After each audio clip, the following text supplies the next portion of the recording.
Hello and welcome to another episode of Invalid Entry. My name is James Taylor and today we are doing something that I have never done before. I say today. It's going on since about Thursday lunchtime-ish and it's going through until tomorrow morning at 5:30 my time tomorrow morning, which is the Hackrocks CTF. Now, I have not entered a CTF before. I've known about CTF, I've done read-ups on CTFs. I thought it would be a great experience to try my hand at a CTF. So with absolutely no preparation whatsoever, I entered the CTF with a couple of my friends who not only had no preparation, but also didn't know we were going to be doing that this weekend. Now, I went for this one in particular because it was coming up. I decided a couple of weeks ago to do this. And I realised it was on for 4 days, which suited me because I knew I was going to have to go to work and I was going to have to do things the weekend with the family and the kids and so on. So yeah, it was really interesting. It wasn't quite what I was expecting. They, for a couple of reasons, there were some troubles with it. There's some other contestants were complaining as well. But overall, I think we did all right for our first go at a CTF. So I will take you through what it is. For those of you who don't know, a CTF is called Capture the Flag. Unlike the game you may have played as a kid where you have to go into like an area of a field and retrieve a flag and bring it back, Capture the Flag is all about programming or computer challenges where a flag is embedded or hidden in a computer system, program, application, website, something, and your job is to bring it out. So it's not really hacking because those systems are being designed to have a particular trick to getting the output out.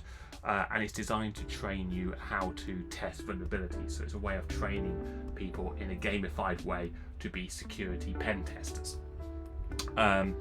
But there are sometimes things which you wouldn't see in the real world. And I think this is the big thing that caught me, was that as someone who's been very interested in security, there were situations that occurred which just you won't see in practice. Like they're just things that won't actually ever happen in what we call anger sort of thing. At the same time, there were some situations which I got into which I completely missed the point. And I think there's one puzzle in particular where I've completely missed the point of the puzzle. And I'll show you what I've done. At the time of writing, I think we are currently 18th in the world. So some other people, we were 12th last night. We were 12th in the out of a whole bunch of teams, like 100 teams had entered. Some teams had 10 people, some teams had one. In the system it says I've got 2 people in my team, but actually there were 3 or 4 in total. One guy joined and commentated as we played, which is fine. I think that's well within the rules. We will get them all signed up properly. But again, they had no idea what we're doing. We had no idea what we were getting into, and we did all right. We did 5 challenges in total, 5 out of the 9, and I will take you through what the challenges were. The first things first on this challenge was there were a few people complaining that perhaps they had been compiled with a lot of binary exploitations, like a lot. The percentage of binary exploitations compared to other types of exploitations is very skewed toward binary exploitations. So if you didn't know how to do binary searches at all, then you were limited to maybe 2 or 3 challenges you could possibly solve. The second thing is that the binaries had all been compiled on probably Debian 12, whatever that's called. So all using a really new version of libc. So if you wanted to run some of the binaries on your own machine, you had problems. That, coupled with the fact that we had no prep for this, meant that we didn't have our virtual machine set up. We didn't have situations set up where we could quickly go into these machines and test these things. So we spent a fair amount of the competition just going, oh, we'll probably need to spin up another EC2 in AWS, or we need to do this, that, and the other. I in particular had troubles because I'm on a Mac, I'm on a new Mac, which means that I'm on a ARM-based instruction set, and these puzzles are, I think they're all i86 based puzzles, which is good because I'm actually better at i86 machine code than I am at ARM machine code, even though I have an ARM mug behind me, which I'm very proud about. My ARM mug. Oh dear. This is my ARM mug for those. There you go. Very, very nice. It's one of my proudest mugs I've collected for work I've done at these companies, which I will talk about another day maybe. I'm better at i86 than machine code. For reasons which I won't go into now. So that said, there were some challenges around the mechanics of playing the games, which is all part of the real world situations. Actually, you come across a system and you will not necessarily be running the same machine because that's, you've got to do something to get around that. So I don't think that's necessarily a negative thing. I think that's just separating out those people who are ready and prepared to suddenly go, right, I'm on the latest copy of Debian or whatever. That said, I actually think the challenges in the real world are often the other way around, where you may find your home computers have a newer version of the system of the thing that you're actually attempting to pen test, especially in an enterprise organization. Whilst they might be running the most recent security patches, they're possibly running older LTS versions, because those are the ones which have more known reliability or known risks about them. The upgrade process for computer systems in an enterprise organization is often very slow. So I think often the challenge when you're actually in an enterprise and trying to secure systems is that real mismatch of computer systems that you may have. That's not a criticism of this, it's just saying that because it wasn't such a recent version of libc, I think a lot of people just had problems. I know one player actually had a problem where he invented an exploit which worked locally, but then he ran it on the actual target and it didn't work because of his libc differences. That said, the other problem that we had, and this problem we definitely had as a team, was we completely overthought a lot of the situation. So we expected the challenges to be, or the flags to be more obvious when she discovered a flag. We were actually told by the administrator that all the flags are obvious. And it's one or two of those situations they weren't. That you got something back, a code back or a password back. We then tried to use this password. Like I had a password for I'll go into which one it is. I had a password for like 2 days. And I was only comparing notes with someone who went, no, that was the flag. I was like, what do you mean that's the flag? No, this is the password to get the flag. And that right there you try as a flag. So I dropped in the checker and it was sure enough it was the flag. So I got one on my first attempt, and actually I could have done it 2 days earlier if I just tried every single thing that came out. With that in mind, I will nip over to what the challenges are. So these are the challenges in it. You see there is 9 hours remaining, it goes 6 o'clock tomorrow. So this video won't go out until after that time has gone past, just to be clear. By the time you're watching this video, this challenge has all completed. As you see right now, we're probably not going to close any more challenges off here. The fact that this sussy one is an easy, worth 20 points, has not been closed by us is evidence of the fact we've missed something, especially when you consider that spin the world is 50 points and we've succeeded in that one. So I'm going to go through the ones we have succeeded in. There were some which were very interesting, some which we spent way too long trying to solve. I think because whilst I've not done a CTF like this before, I have entered other competitions, I've entered programming competitions, I've entered other situations.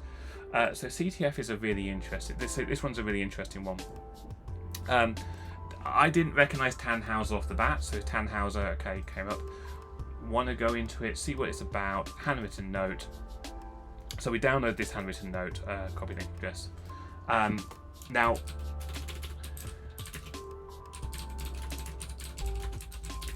right, so I'll just open up a code browser here so we can all see what's going to happen. Right, wget that. Here we go. So the first thing was to open this up. Now immediately, the moment that's been opened, I'm going to make that a little bit bigger for you guys. The first thing I noticed when I opened this was Blade Runner, or Do Androids Dream of Electric Sheep. It stands out. Like, to me, it stood out. We mentioned this to the team. They were, oh yeah, this is Blade Runner. Apart from one guy on our team who does not get a single pop culture reference ever. Who was like, what is Blade Runner? Is that like a knife sharpener type thing? Like, no, and we can't talk to you now for 10 minutes because I want to say the other reason we did so badly on the first night was we just stopped playing. We had real life situations to deal with, and we just drank beer and talked about that because that was more important than the games, because this is a game and real life is more important. So anyway, this particular is the talk by a guy called Roy Batty. Roy Batty is an android. He's just been discovered. It's the finale sequence, or the bit before the time, the real high tension, and he's in the rain, or blood running down his face, and everything, and he's saying about the fact he's lived life. So immediately I knew it was Blade Runner. By the way, the clue for this is our hacker friend really appreciated his copy, presumably of Blade Runner, because it's signed by none other than the director of the original film, which of course is Ridley Scott. Everyone knows Blade Runner is directed by Ridley Scott. It's one of his first films, I believe.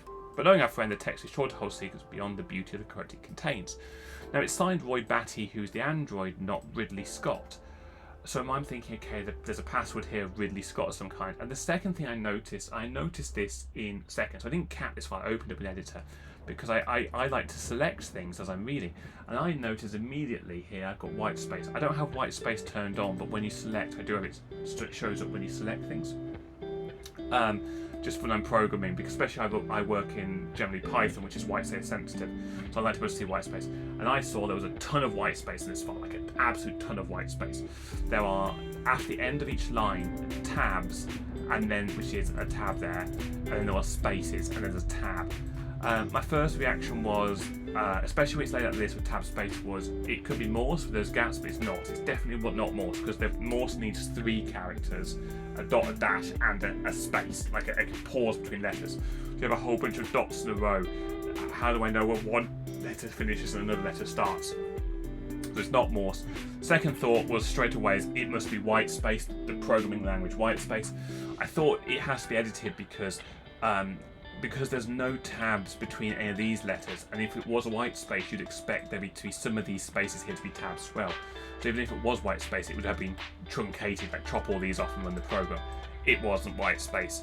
In fact, going on from here, I then went into maybe 2 days, I kid you not, of thinking about what this could be. Like, it's not binary, it's not, you convert tabs into ones and dots into noughts. It doesn't work, it's the wrong number of bits for it to be binary. Even 7-bit word, all that kind of stuff. I considered all kinds of options here. I also considered it being vertically striped, i.e. there's not 8 rows, but what was it, vertically striped binary, things like that. There's uneven length rows. The other thing that I considered to be was that the number of dots actually were a number, so that would be 7, 5, 3, 3, and so on. And there's 2 tabs back to back, there would be a naught, and the tab set, so I cancelled all those up. I thought, well, this must be like, it wasn't that number, maybe this number is an index, so maybe if I pull out the 7th letter, and the 3rd letter, and the 3rd, and it will come out a word. I did that for like 2 days. I woke up in the middle of the night, thought, it is binary, it's little endian, so I came down and like, no, it's not little endian, did that for 2 days. It's none of this stuff, it's so much simpler, and if you haven't seen this before, then you will never get it, I'm afraid. And the reality is, it actually is a steganography, sorry. So usually steganography is a programming language hiding things in images. Mostly it's in images, but it could be in any kind of file which isn't that. So I'm just going to check I've actually got the program stored. No.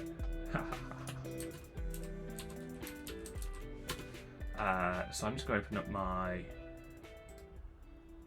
I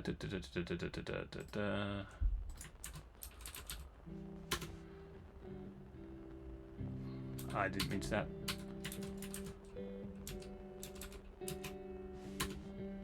Right. All these consoles. This is my virtual machine in Amazon, or my EC2 in Amazon. CD.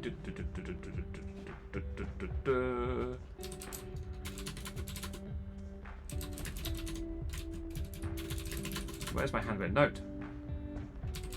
Let me just download it again. This is the thing: is that you copy link 5, copy link address. Right. The command that you need to run is actually stegs now.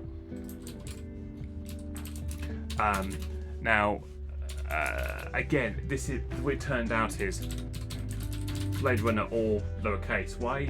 So it doesn't actually ever say it's Blade Runner in here. It does say it's direct to finish. So why it's not Ridley Scott, I don't know. You run that and it comes out with this, and this here is obviously the flag. If you get that wrong, by the way, if you put something else in here, Blade Runner without that, you get back nothing. It doesn't make any sense. Like, you get an error as well. So the fact that it's got the braces around it, and actually the flag is this. I also think the flag detection, when you paste it in, if you paste it in with the braces, says you haven't found the flag. So I think it could be been a bit better on the flag tool. So yes, with or without braces, I'll accept it. Like, you're close enough, sort of thing. I feel that could have been done. So yeah, this wasn't really a challenge in like trying to apply knowledge about it. It was purely, and then sort of like, yeah, if you have a text file, always run stegs. Now on it, I think if those lines hadn't been there, like if I just write hello there, my name is Michael Kane, and not a lot of people know that. So I've got this hello. So if I done that on hello, you don't get anything back at all. So it's not like this only works on it always comes back. You could have told very quickly. So that's that one done. That wasn't the first one we did, actually. That by a long way, that wasn't the first one at all.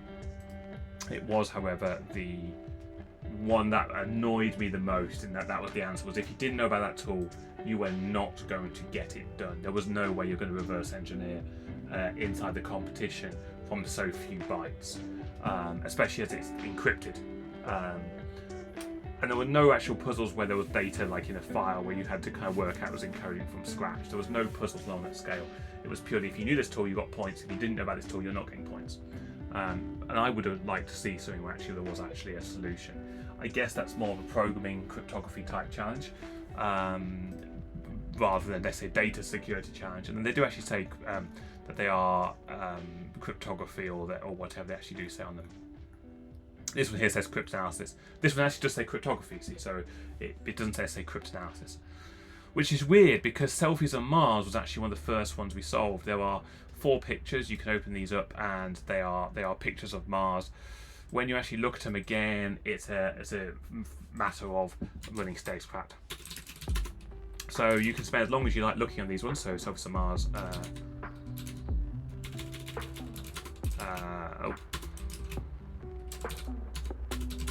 So there's 4 in here, and basically what you're going to do is run steg seek Mars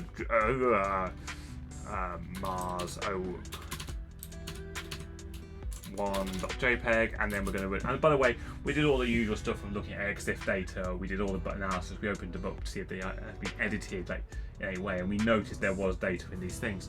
And the word list test I'm going to do is the RockU word test list, which is a pretty standard word list. It's got a whole 141 million words or something in there, and this thing's super efficient. Doesn't find anything in number 1. Number 2 is a .jpeg, not JPG. So we're in number 2, and it comes back with absolutely nothing. And we run it on number 3. Comes back with absolutely nothing. And guess what? You went on 4, it's going to come back with nothing as well. Now, I think a lot of people then started looking at the WAV file that comes with it and started trying to look at data encoded in the WAV file, because there are little clicks and things. Because I'm a radio engineer, I listen to it and there was nothing there, straight away. There could have been like Whisper data or something similar, but Whisper data would have required some very accurate knowledge of timing in it, and I think that would have been unfair if they did that, because you wouldn't have had that timing information of when to listen for Whisper. You could argue listen from 0, but I think that would have been unfair. But what I think some people didn't know you could do, and I just did it anyway, you could actually run it on rover sounds.wav. You can run the same thing on there, and it finds a file which is, we found some life evidence, we'll send some in the next messages. By the way, the token of the game is Mars is alive. And again, very obvious here when you say what are obvious flags, this is obviously the flag. So I thought it was very good, and the password is Sol16. Now, it's interesting here that if that was the password for the thing, so you should be able to use this on one of the other files. I'm like, no, it's very obviously the token for the game, the flag for the game is that. So I thought that was quite a nice little puzzle. Again, the problem I had was installing the right stegography tooling is what took me all the time there. We did some analysis of the files, looked at exit data and various other little bits and pieces, but in reality that was relatively trivial to get some points. So yeah, pretty happy with that one. That was an easy one. Again, I think when it comes to images, the fact steganography in images is more obvious and known, and you will have to use tools for. We did look at the images. We used a couple of digital forensics tools to see what the images have been edited and things, but it's pretty good. LidChuck was one where we didn't necessarily have it. So where could they have started? Your instinct warns you that Chuck has a big ego and he's probably left his signature somewhere on your site. Is it that easy? Bingo, something pops up of this URL. So look for the Chuck's footprints to move on.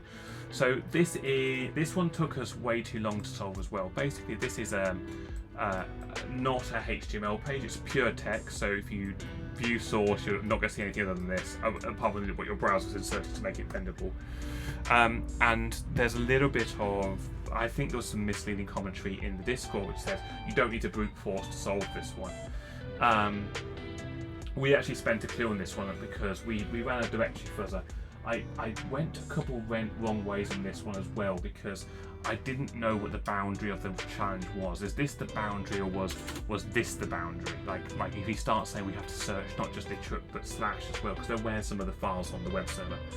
The other thing is when you do activate a clue, it says have you considered all the endpoints? And I thought that was a bit of a weird sentence to say because endpoints isn't just endpoints of like path part of the domain, it can also be the port. So we actually port scanned it and found other things in the box. At that point, we contacted their GM and said, "Hey, are we out of bounds? If we found these other things on that server, challenges. Are we out of bounds?" And the answer was yes. Yeah, we're totally out of bounds. It's all subpath of there. Now, we were also told you didn't need to brute force this. I don't know. I don't agree with that sentence because you had to add the word user on the end. And I think that there was no clue here, and there was no clue in the clue that to add the word user. So I think you're going to try things. Okay, you're going to try something, even if you just try them by hand and try users. I tried like image, like JS, all those standard ones, and didn't get anything back at all. So I think there was an element of brute forcing involved. We had to guess things, like even if it's a very short brute force list, that is a very short thing. My hopper is pinging at the bottom here. I know what it's saying. It's saying it wants to quit. Okay, thank you. And again, so it's define for about user in there, so you can put admin that and no results. And you can put the chuck, and you get back the flag. Again, slightly different format here. It'd be nice for the flag format to be a little bit consistent. But you got the chuck back, and then you got the binary that, and that the flag is that much. Again, I think if you could have pasted all of that, maybe that would be nice. If this is the first flag you'd seen, and you'd have pasted that and gone, "Oh, that's not the flag." I don't know. But that's 3 of them done out the box, sort of done. So we use a couple of clues on that one to really just get us started. As I say, we were a bit distracted by personal life stuff, which is fine. The next one that we did, which was kind of fun, is spin the wheel. And spin the wheel is a medium. I think spin the wheel is the one I was the most proud of, and how this one gets disassembled. I'm just thinking we should do Oblivion first. No, we'll do spin the wheel first. Spin the wheel. Copy.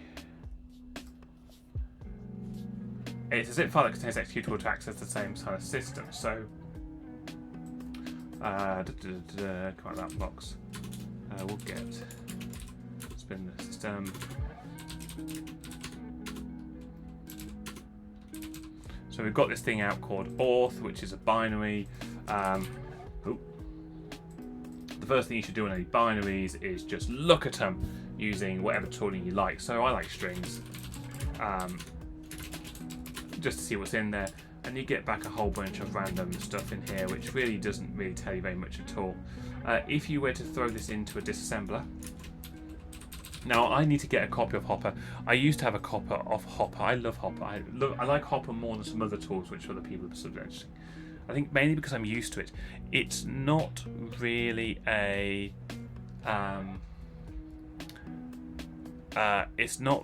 tool which is for millions of pictures of me trying to set my audio setup. Desktop, see malware, fresh. Everything's moving around a bit too fast. Here we go. It's not really a hacking tool. It's more of a debugger tool. So it's a demo version of mine. I did have a license for it when I was at work a few years ago. It was bound to my work email, and I left there, and I don't know how license it was. So I need to buy a new license. I'm very sure people should have licenses. Anyway, right at the top here, we've got this string pop out. it's like pops out so fast it's unbelievable. Okay, so it's right on the list of strings, my strings tab, and not only that, but it's very obvious when you're looking at it. It's in the section called match, it's the match data. So if you actually look at what is using that match in the code, it's pulling it in, it's comparing it to what has just been typed in.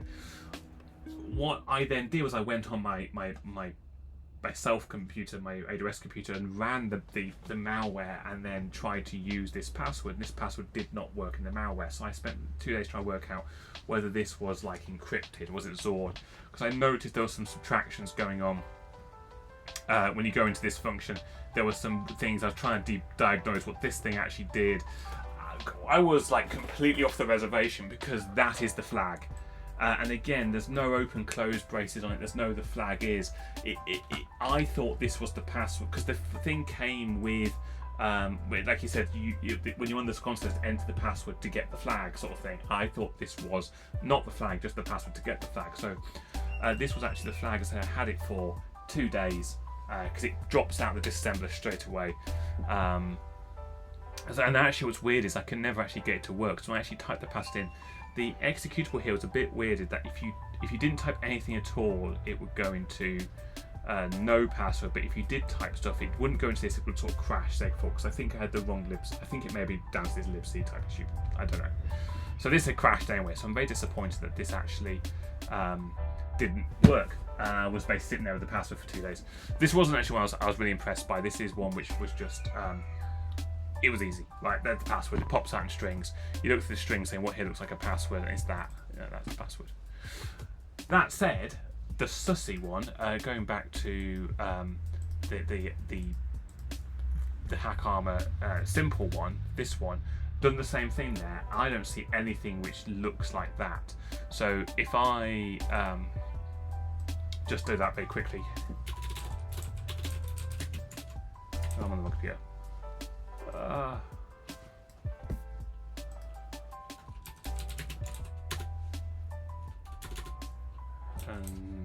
Zip sussy.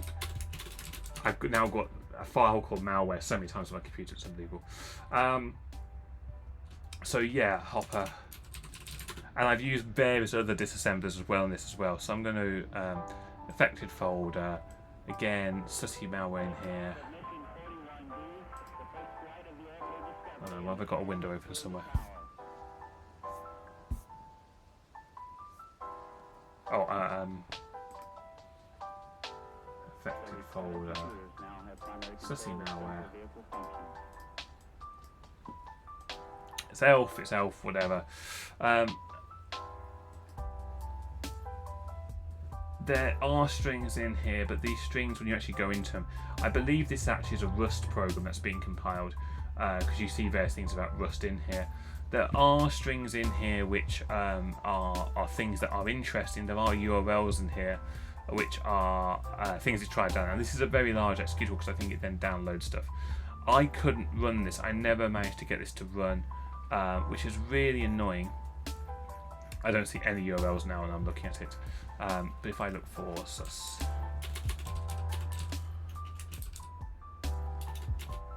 Here we go. You start having these URLs which are, I don't know, they're just not, here we go, sus, JPEG. And if you actually go to Reddit and download those JPEGs, there's nothing in those JPEGs. You can run steg crackers and things on those and you get nothing back. So all in all, these strings here are just a little bit annoying actually, if I'm honest with you, that they don't actually come up with anything which is a password. I've tried a few of them. I've tried entering a few things which could be flags. So I think the problem in this one is, given that everyone else has solved this and I haven't, I think that I've just completely missed the point. And yeah, I just don't really know where to go on this one now. I sort of stripped this out. I've looked at the code. I've looked at the entry point. Look at that. I go to main. It doesn't quite. Or entry or whatever it is. I don't know. I could now just abandon this video and keep looking at that file for another 6 hours. I don't think I'm going to solve it, so I'm giving up on it. But yeah, I don't know what that one is. And similar to the ROP, I was never going to get the ROP one either because I'm just not used to it. So I was hoping I'm going to go away and practice some ROP once. Which leaves us on to Oblivion. So Oblivion was it's an easy one, unfortunately. I say unfortunately because it's one I could do. It's one I just could do it.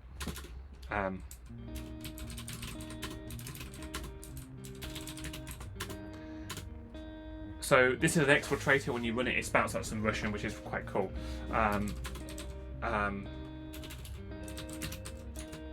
It's a binary file, which is fine. Now, it's an executable in its own right. If you do strings exfiltrator, what you see very quickly is that it looks like a Python library. So this is actually a Python installer which has been run on this application. So it means it's basically a zip file, not a zip file, but it's basically a compressed archive which contains Python and PYC files. So I'm just very, very quickly going to open up my history. Okay, so I lost my virtual lamp. I'm going to create it again. So we've got this thing called virtual installer. If I just go back into where I was, cd desktop, cd source malware, cd. Right, there we go. Whew. Let's see. Right. So we got this the exfiltrator. So what we can actually do, I have to look at where it actually came from. It's called PIY archive viewer. Is the command we want. And it comes from the Py installer. So the Py installer is a way of taking Python and libraries and all your Python code, compiling it into PYC objects, and then compiling those into an executable, which can be executed on a machine. And then after all that, what you do is do PII-archive_extractor. No, viewer. And I particularly like anybody who uses hyphens and underscore in their naming convention. I find those people to be reliable when you need them. So when you run this, it comes out like this. And what this actually is these are the memory locations and sizes and types of each of the files you find. So having worked this bit out, I then went wrong, and Kevin's like, "Oh, there's some files here which look very cool, like it's cryptography." So no, it's not cryptography. If I actually do that and put it into if I actually press page up and go up, there are so many things in here that actually you need to be careful what you're looking at here. And what you actually want to make sure that you look at is that was the thing you want. Now, I was looking at this down the bottom here going, oh, which ones of these do we want to? Do we want to install and get this one? And you don't want to get PYZ00 because that actually is a default library containing all the Python. But you actually want to go get extract, this thing called exfiltrator, which is the obvious thing which you should, it stands out as not being, because it matches and everything. So you type X, and it's going to say which file, exfiltrator, exfiltrator.pyc. Now, I did that on purpose and Control-C that on purpose because I've now got this exfiltrator.pyc file. If I now do strings on exfiltrator.pyc, first of all, the token just drops out again. Now you actually could import that PYC into Python. Now I could open Python shell and start actually taking this apart. Now, what was interesting in this one was the description was below you find this into a tree. We think it's exfiltrating some kind of information, but we're not sure which one or how. Can you solve the challenge? And I thought that, and my friend Kevin also thought that, well, maybe we're supposed to work out where it's going to. So we did originally we put it into a sandbox VM in Amazon, and we run Wireshark pcat, remote pcat, ran the file to see where it was connecting to, and it does make DNS queries, but doesn't actually connect to anything. Because we thought it was going to be, oh, you grab the domain name it's trying to connect to, and it will be like the subdomain. So I thought that would be quite cool to do, to have something which is really encrypted, like you really encrypt that, and you'd have to give it a Wireshark to work out where it's connecting back to. But it's not. It's just there. That is the password. So it was really cool to see a Python problem, which wasn't really a Python problem. You had to know about PyInstaller. I'm not sure if you put this one into Hopper. I don't think that drops out. We can try. Here's Hopper. Where's my file explorer? It's over here. So fresh ob export the original DLL into here. Say it's an ELF file. I don't think in the strings you actually, if I actually search for, it doesn't come out as a string. Like that string is not in there with the word token. it's not in there as a string. I think because it's compressed, so you have to know how to decompress it to get it out. I think you could have used other decompression tools. I think if you looked at the headers, you may have been able to go. If I'd done file, you could have maybe known that it was an executable, but you may have been able to run other kind of decompressors against it. I think because I'm a Python nerd, I went, oh, it's Python, I can get that back.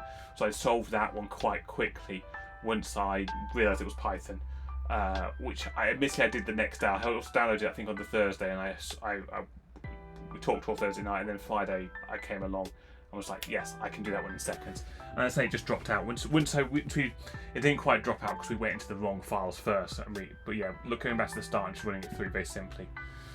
I think the giveaway is that if it's an easy point, they are easy, or they're supposed to be easy. So if you are taking a long time to do something, you've done it wrong. I think that's what it comes down to, and I think that's what's most important about all these puzzles is that this is why I think I've gone wrong on Sussy. Like, I've completely missed the point of the job. So I think sometimes the descriptions here are a bit misleading, or the commentary that was happening in the Discord was maybe a bit misleading. But it's supposed to be a puzzle. You know, you're not going to have, in a perfect world, you're not going to have this stuff. I think some people have been saying on the Discord as well that there was maybe a few too many hard puzzles, and that the curve was like easy, rock hard. There was very little in between. I'm not sure. I think there were some other problems like the libc issue that came in, but yeah, I think it was quite good. For my first CTF to come 18th whatever out of quite a large number of teams that had entered. Of course, we don't actually know how much effort anyone put into it. I certainly didn't put 4 days of effort in. So we're currently 9. Ooh, do we go down again? In the recording of this, no, it's still 18th, so Invalid Entry is 18th. I think if you go all the way on, there's 69 teams, but like these teams have all put an entry in. They've all solved at least 1 or 2 puzzles. So as you sort of go down the list here, that we're 18th out of over 100, 120, 100 and 129. So 18 out of 129, I think, for our first ever CTF, I think is really good going. The main takeaway for us is we need to be better prepared. We need to have our stuff installed. We have our VMs up and running. But no, I think we had an awful lot of fun doing it. We sat and drank beer for 3 evenings. We played D&D. We had other things going on, so I certainly don't regret this position. I think I did better and worse than I was expecting, in that there's a couple in there that I feel that I should have got. There's a couple in there I feel I did get and was like 4 days or 2 days later with that password. I've had this password for 2 days. I haven't actually tried it as a flag, so I think, you know. I was also expecting a few more puzzle type ones where you would have to solve from scratch, not just know there's a tool, run the tool, it gives you back the answer. But yeah, no, it was enjoyable, fun. So I would recommend this to people looking for a new challenging thing, CTFs. Put yourself out there. Don't feel that you have to win. Don't feel that you have to do it. It's an interesting sort of challenge puzzle, and I'm sure we'll do another one of these. And what I actually do have some recordings of us trying to do it, which we'll have to hunt out and try and do. I think next time we're going to try actually do some live solves and see how that goes in recording and edit that together. So I'm sorry this is quite a long video, and if you enjoyed it, please hit like, please hit subscribe, and we'll see what we can do in the future. I certainly have had a lot of fun, and so thank you very much to Hackarma and Hackrocks who put the CTF on. I realised there was a lot of effort involved. I really noticed how many people reach out to the admins of the puzzles. There were some technical issues, like you'd expect, with people throwing large binaries at servers and trying to break them. That, of course, sometimes breaks the server. So I really respect how much effort it can do to put on an event like this, especially as none of us paid to take part. I really appreciate it, and yeah, I hope to see you all again in a future challenge. They have said there will be another challenge, and there'll be more puzzles. There'll be some more easier and medium puzzles, and also some more hard puzzles to keep that curve, that difficulty curve. So you can't just solve all the easy ones and get a high score. You have to be able to work your way up the scores. So yeah, until next time, as I say, I don't know how to finish these videos anymore.